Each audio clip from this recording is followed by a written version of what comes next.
Petugas puskesmas dibuat kaget dengar permintaan seorang nenek yang datang sendirian. Petugas puskesmas di Bengkulu ini mengatakan bahwa nenek tersebut datang tanpa pendamping. Dikira ingin berobat, ternyata si nenek malah meminta sesuatu yang membuat petugas puskesmas terkejut. Cerita tersebut dibagikan di media sosial TikTok pada Rabu, tanggal 6 September tahun 2023. Petugas puskesmas awalnya mengira nenek-nenek yang diperkirakan usianya 80 tahun tersebut hendak berobat. Saat ditanya apa keluhannya, nenek-nenek itu malah bertanya soal suntik mati. Mendengar ucapan sang nenek, petugas puskesmas tersebut langsung syok.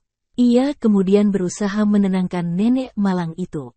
Petugas puskesmas tersebut lalu mengantarkan nenek pulang ke rumahnya. Betapa terkejutnya dia mengetahui kalau nenek tersebut tak tinggal sendirian. Petugas puskesmas bertambah kaget saat melihat reaksi anak nenek itu melihat ibunya diantarkan pulang.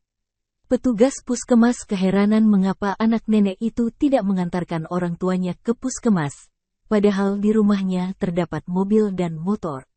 Di perjalanan menuju puskesmas, ia dan temannya menangis mengingat sang nenek mendapatkan perlakuan tak baik.